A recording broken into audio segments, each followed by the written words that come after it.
میں یورپ جب گیا نا تو مجھے یاد ہے ایک والدین میرے پاس آئے, انہوں نے کہا کہ ہماری بیٹی مرتد ہو گئی تھی بالکل, اور وہ ماں باپ دیندار تھے, الگ سے مجھ سے ملنے کے لیے آئے اور کوئی دعوت اس پہ اثر نہیں کر رہی تھی, بالکل اسلام چھوڑ دیا تھا اس نے. خون کے آنسو روتے ہیں جن کے دل میں ذرا سی بھی غیرت ہو. پھر انہوں نے میرا شکریہ ادا کیا کہ آپ کے بیانات مسلسل سنتے سنتے سنتے سنتے الحمدللہ دوبارہ مسلم ہو گئی ہے. میرا کیا کمال ہے, تو اسلام کا کمال ہے, اسلام میں اٹریکشن ہے. لیکن انہوں نے کہا کہ آپ کے سنے اس لیے کہ تھوڑا لائٹ موڈ میں آپ نے باتیں کی ہیں, ورنہ وہ بعض دفعہ ہمارے بعض مولانا, سارے تو نہیں بھائی, بڑے اچھے اچھے, ہم سے تو زیادہ ہی اچھے لوگ ہیں, وہ ایسی سخت اسٹائل میں بات کرتے ہیں کہ وہ بندہ قریب آنے کے بجائے دور ہو جاتا ہے. میں بتا رہا تھا نا, ایک مولوی صاحب بیان کر رہے تھے, میں جمعے کا دن گیا ان کے بیان سننے, تو حضرت علی نے فرمایا. مجھے بھی خیال ہوا حضرت علی نے آرام سے فرمایا تھا, تو آپ بھی کس سے فرما دیں؟ اتنی زور سے حضرت علی فرما سکتے ہیں؟ حضرت علی نے جتنا شائستہ لہجے میں, حضرت علی کے تو اخلاق مشہور ہیں بھائی, تو آپ بھی اتنے آرام سے فرما دیتے. تو کبھی کبھار زور خطابت میں چیخنا چلانا بھی اچھا لگتا ہے کبھی کبھار, لیکن ٹاپک بھی ہونا وہ. تو ہمیشہ یہ جو دلائل کی بات آسان انداز سے ہی, مدلل انداز سے ہی ہونی چاہیے. خیر, تو نوح علیہ الصلوۃ والسلام, لوط علیہ السلام کی بیوی صحبت کی وجہ سے, ماحول کی وجہ سے خراب ہوئی.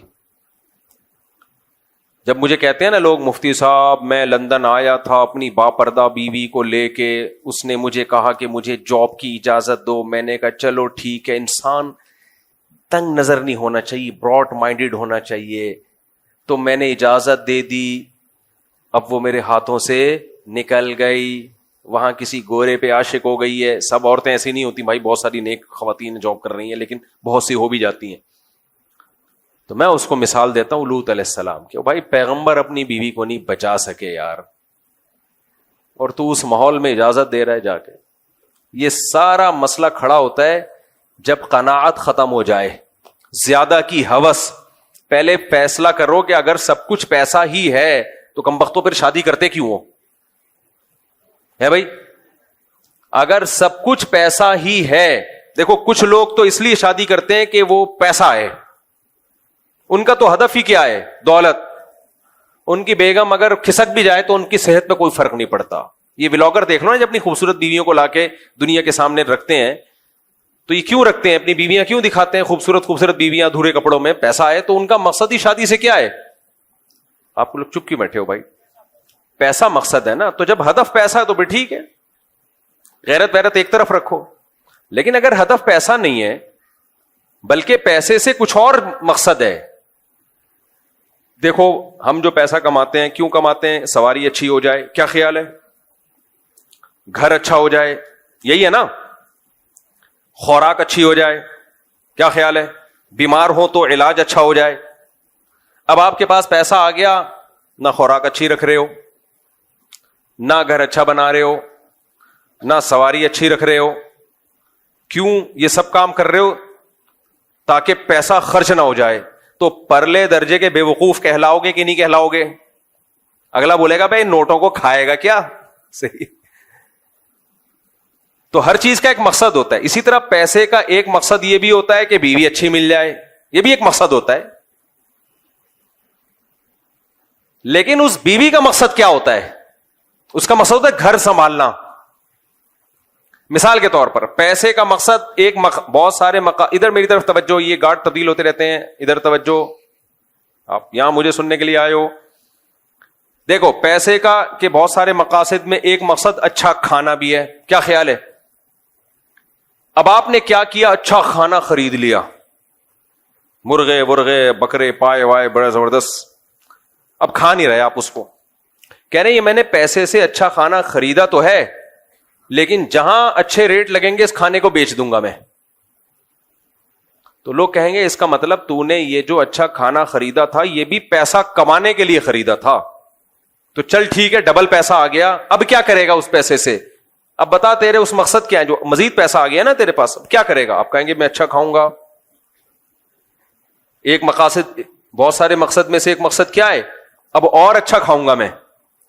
بھائی پہلے میں نے نہاری خریدی تھی، لیکن جب مجھے اچھے ریٹ مل رہے تھے میں نے کسی کو پہنا دی وہ، اب میں اس سے اور اچھا کچھ خرید لوں گا. تو اب آپ نے اور اچھا خرید لیا. اب جب اور اچھا خریدا تو ایک اور کسٹمر آیا، وہ ڈبل پیسے دے رہا ہے، اس کو پہنا دیا. وہ لوگ کہیں گے اب اس پیسے سے تیرا مقصد کیا؟ کہنے تاکہ اور اچھا کھاؤں میں. تو کمبخت کھائے گا کب؟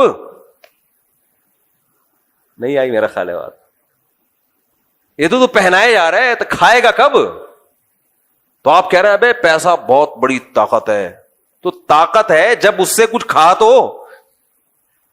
تو پیسے کے مقاصد میں گاڑی ہے، اب گاڑی آپ نے خریدی، فوراً پہنا دی کسی کو، چلا نہیں رہے اس کو، پھر خریدی پہنا دی. تو لوگ کہیں گے تیرا گاڑیوں کا بزنس ہے، تو اپنے لیے بھی تو کوئی گاڑی رکھ.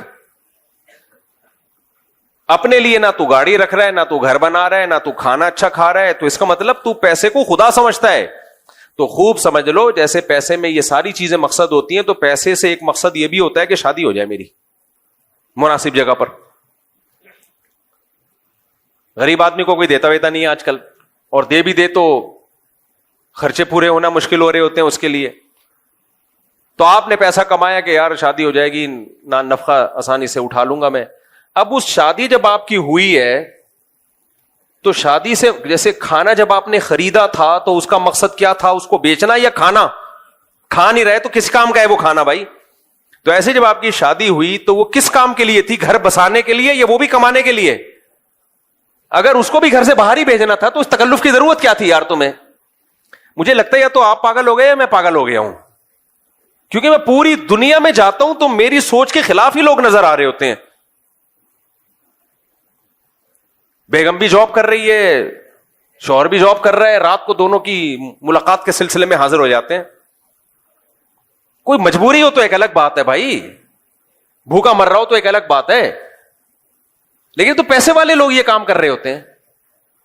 ابے تو تم نے کیوں کیے؟ تو کمانے کے لیے کیا ہے، تو وہی ہو گیا، کھانا خریدا اور کھانے کے بجائے بیچ دیا اس کو. اس کا مطلب تم نے خریدا تھا کھانے کے لیے نہیں بلکہ کمانے کے لیے خریدا ہے. تو یہ کمبختوں کو یہی نہیں پتا چل رہا کہ یہ ہوتی کیوں ہے شادی، کس سلسلے میں ہوتی ہے یہ. بھائی یہ اس سلسلے میں ہوتی ہے گھر سنبھالے، بچے پیدا کرے، وہ نسل بڑھائے آپ کی. وہی کام نہیں ہو رہا، باقی سارے کام عورت سے لیے جا رہے ہیں.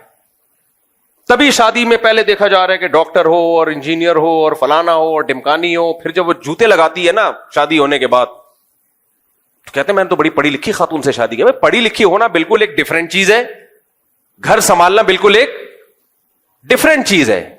اس کا پڑھائی سے کیا تعلق ہے؟ بایولوجی میں وہ اس نے یہ پڑھا کہ گھر کیسے سنبھالا جاتا ہے، بایولوجی کی کتابوں میں ہے بھائی. اب میڈیکل سائنس کی کتابوں میں شوہر کے حقوق نام کی کوئی چیز اس نے پڑھی ہے ڈاکٹر نے؟ مجھے وہی لگتا ہے یا تو آپ پاگل ہو گئے یا دونوں میں سے کوئی ایک پاگل ہے. مجھے ایک بات بتاؤ، وہ ڈاکٹر ہے، کرو ڈاکٹروں سے شادی کرو، منع نہیں کر رہا، ایجوکیٹڈ ہے، ہو سکتا ہے کچھ کبھی بیمار ہو گئے تو آپ کبھی کوئی ٹیکا ویکا لگا دیں. تو سوال پیدا، دوبارہ سوال دوہرا دوں، سوال یہ پیدا ہوتا ہے کہ میڈیکل سائنس میں اخلاق سکھائے جاتے ہیں، شوہر کے حقوق. گھر آپ نے جب نکاح کیا تو گھر چلانے کے لیے دوبارہ سے اس مقصد کو، تب مقصد نظر سے اوجھل ہونا شروع ہو جاتا ہے لوگوں کے. مقصد کیا ہوتا ہے؟ دماغ سے اوجھل. لوگ بھول ہی گئے ہیں کہ یہ کس سلسلے میں یہ کام شروع ہوا تھا. ونس اپون اے ٹائم اتنا پروپیگنڈا ہو گیا ہے نا. آپ نے جب نکاح کیا تھا تو پہلے سوچ لیا کرو میں یہ کام کیوں کر رہا ہوں. اس لیے کر رہا ہوں کہ گھر چلے. تو گھر چلنے کے لیے، گھر بھی ایک چھوٹی سی ریاست ہوتی ہے، کیا خیال ہے، جس میں شوہر سربراہ ہوتا ہے، باقی سب لوگ کیا ہوتے ہیں؟ ماتحت ہوتے ہیں.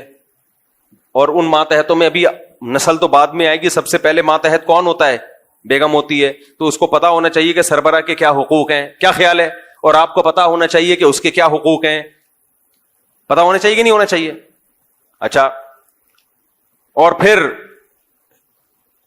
گھر میں اچھا ماحول بنے تو شکر گزاری کا جذبہ وغیرہ وغیرہ. یہ تو پوری لمبی چوڑی ڈیٹیل ہے، یہ میرا ٹاپک نہیں ہے تو بیچ میں غریبی آ گئی. میں امریکہ میں گریوی کہہ رہا تھا, وہ امریکن جو وہیں پیدا ہوئے ہیں نا پاکستان میں, کہتے گریوی کیا ہوتی ہے. میں نے کہا کراچی چھوڑ دیا, گئے کام سے. جس کو گریوی کا نہیں پتا اس کو کیا فائدہ یار زندگی. یہ نقصان ہوا ہے کراچی چھوڑنے کا. گریوی بھول گئے, گریوی بھول گئے, پتلی گلی بھول گئے. بھائی قرضہ ہم جب لیتے ہیں تو جب بندہ لینے کے لیے آئے تو ہم کہاں سے نکلتے ہیں؟ پتلی گلی سے نکلتے ہیں نا. بھول گئے سب پتلی گلی کیا ہوتی ہے. وہاں ہے پتلی گلی ہے ہی نہیں, لہذا قرضہ لے کے بھاگنے کا چانس ہے ہی نہیں. خیر ہمارے یہاں جب تبلیغ والے گشت کے لیے جاتے ہیں نا تو بھی کہاں سے نکلتا ہے وہ بندہ؟ پتلی گلی سے. گندی گلی بھی کہتے ہیں اس کو, پتلی. سارے محلے والے اس میں اوپر سے کچرا ڈال رہے ہوتے ہیں. خیر تو دوبارہ میں اسی بات کی طرف آتا ہوں. اب ڈاکٹر چاہیے, مجھے انجینئر چاہیے, مجھے فلانی چاہیے, مجھے ڈمکانی چاہیے. کمبخت تو کیوں کر رہا ہے یہ سب کچھ؟ گھر چلانے کے لیے اگر چاہیے تو بایولوجی کی کسی کتاب میں گھر چلانے کا طریقہ, میڈیکل سائنس کی کسی کتاب میں گھر چلانے کا طریقہ نہیں لکھا ہوا. یہ پڑھا ہی نہیں ہے اس نے, تو گھر چلے گا کیسے؟ پہلے زمانے میں بہشتی زیور دیے جاتے تھے. مولانا شرف علی تھانوی رحمہ اللہ نے بچیوں کے لیے کتاب لکھی تھی, اس میں گھرداری, تبھی طلاقیں کم ہوتی تھیں. بہشتی زیور جب نہیں تھی تو اس سے پہلے فارسی بھی جو رائج تھی اس میں کتابیں تھیں, ہر بچی کو دی جاتی تھی یہ بہشتی زیور پڑھو تاکہ گھر چلانا ہے تمہیں. انگریز جب آیا تو بہشتی زیور جیسی کتابیں تو ختم ہو گئیں, تو ان کے پاس تو کوئی ایسی کتاب ہی نہیں تھی, لہذا انگریزوں کے گھر تو تباہ ہو گئے. میرے سامنے نا بڑے لوگ فنٹر بنتے ہیں, کہتے ہیں نہیں وہ تو بڑے وفادار ہوتے ہیں, ان کے گھر تباہ نہیں ہوتے. بھائی گھر بناتے کم وقت بڑھاپے میں ہیں, تو تباہ ہونے کے لیے کچھ ٹائم تو چاہیے نا. اب بڈھا بڈھی کیا تباہ کریں گے وہ؟